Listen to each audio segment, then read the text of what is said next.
couple of years ago, a guy traded he traded Bitcoin for 2 pizza pies, and was the equivalent of 2 corporate jets today. Now, isn't it strange? Satoshi Nakamoto could have never anticipated something like that. Because what did that do? It got burned like a laser ingraining a CD into our head. Now, can you unburn that damn CD? Well, yes and no. You generally throw them out, right?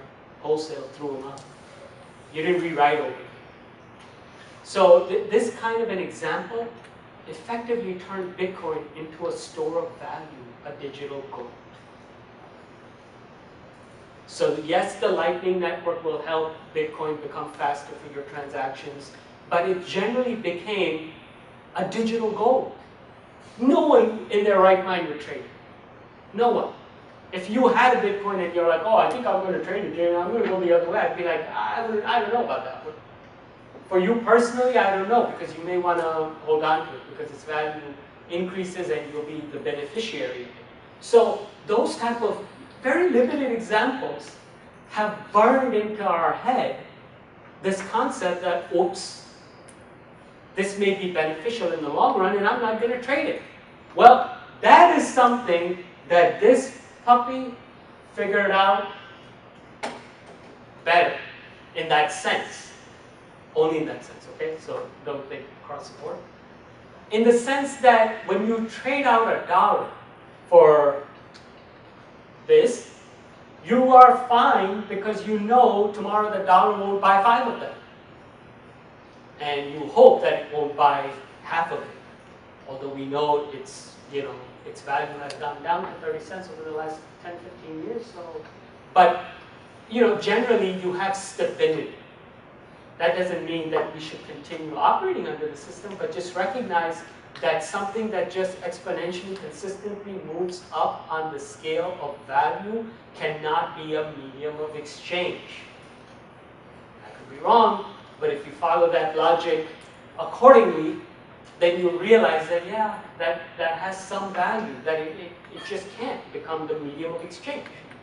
So another currency will have, a digital currency, will have to take on a role such, and that will be an iteratively improved version of a currency that facilitates the abilities that this one has. It didn't just get there by accident. It had long, long time to become proficient at what it does. So yeah, so recognize there's some challenges. There are new coins that you could look at that give you those opportunities, but it's a fast changing space, and be cognizant that the one that's at most risk is your money, and allocate wisely and not on the hype. Don't buy the hype. Buy the stake, don't ever buy the system. Thank you. That's it.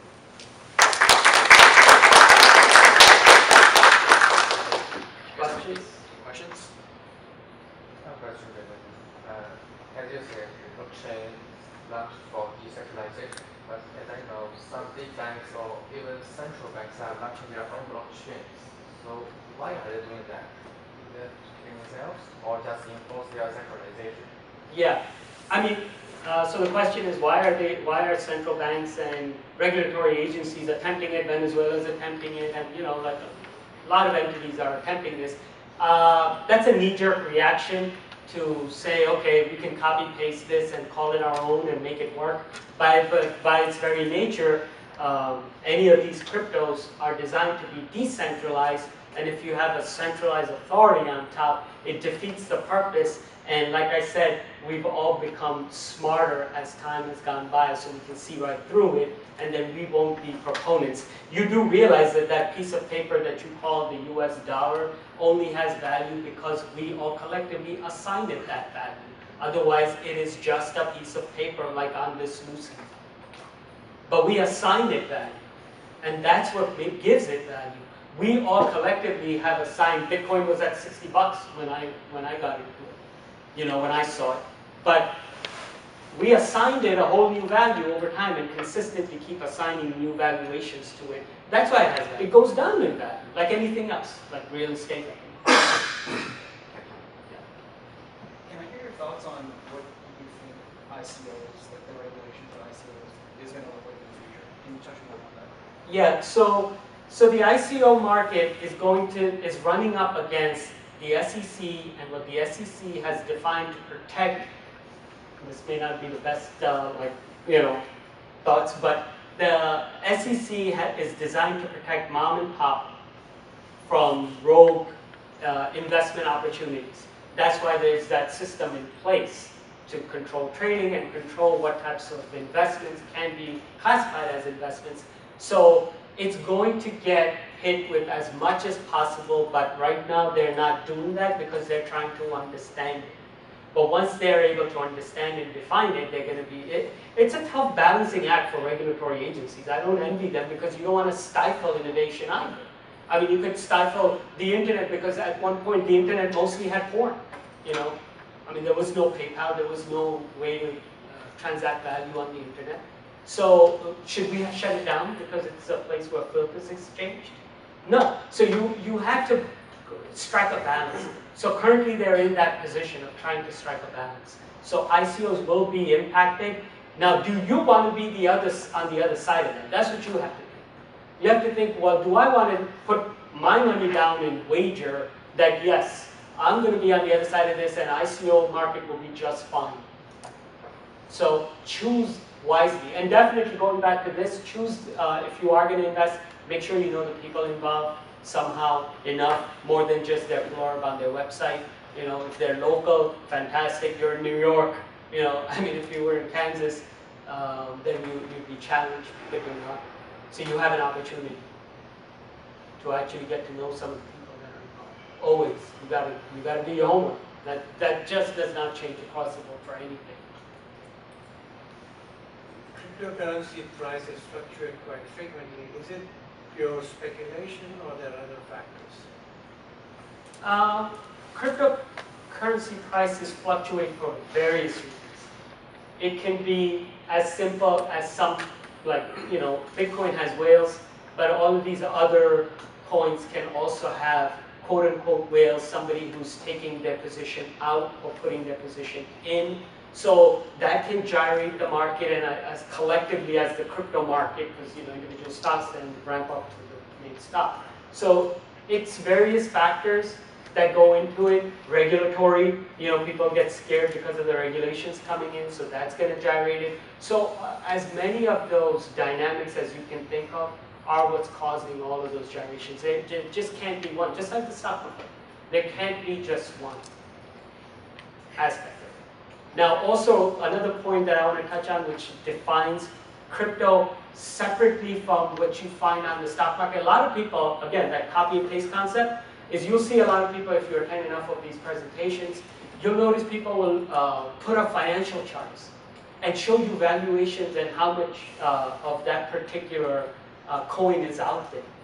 Well, it's not like a stock, So you don't necessarily know how many of that coin are out there. So you cannot base those financial charts on the amounts that you do not know or are not privy to. So this copy and paste that a lot of the financial people from the Wall Street background are saying, okay, it looks just like Wall Street, so we're going to apply the same rules. Well, they don't necessarily apply. So when you see these charts showing, oh yeah, its valuation is here based on this much volume, well, that volume being traded and the underlying holdings may be different, far different than what's out there, because one of the concepts of cryptocurrency is that you don't really know, right? So you don't know what's out there and what's being held on paper. Many cryptocurrencies are held on paper, and these exchanges certainly don't.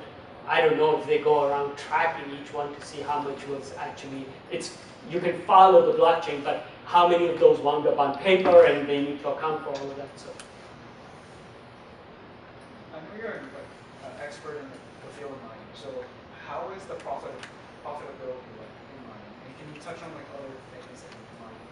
yeah, so mining has an inverse relationship to the price of cryptocurrency. So right now mining is okay, but as you can see that the biggest challenge for mining is two challenges. One, there's a lot of entrants into the market. So mining is challenged from that. Mining is challenged from cheap power. I mean, again, touching on Georgia, Georgia has fantastic cheap power. So many large operations are going in there. And mining scales. The more you have, the easier that your warehouse price is consistent. You know, some of these other factors, one person can watch, you know, 1,000 GPU cards or, you know, 10,000 GPU cards. So the bigger your operation, the less your fixed cost per card. So if you're doing, you know, with GPU mining. ASICs are a different animal. ASICs are only designed, I don't know, maybe many of you know, but ASICs are task specific. So if that coin goes away or whatever happens or it's not profitable anymore, you can use it as a paperweight and nothing else. I do mining based off of GPU cards because those cards have value for gamers, so at least you have a residual value. But so mining is also gyrating like the rest of the space because of all of these various factors, power being one of the most consistent challenges. Although it isn't the only challenge that people should be focused on. A lot of people just auto-assign that that's the only challenge that they need to conquer. So if you're a small miner, then it's not. If you're a large miner, definitely you want to be with power, but otherwise you can get started. New York is, I think, at 20 or 22 cents per kilowatt. But if you go a little north here or there, it gets cheaper. So you don't need to go to Iceland. You don't need 4 cents and then 20 plane trips. And then that's going to suck up all your resources. Recently heard a couple of days ago that some miners have opened operation near Canadian border to utilize it over hydroelectric. Yes. Yes. They have one of the towns, I believe it's Plattsburgh, or one of the towns up there is, has shut down like they don't want it anymore. The locals said, you know, no more of this, you know, this cheap power was for us.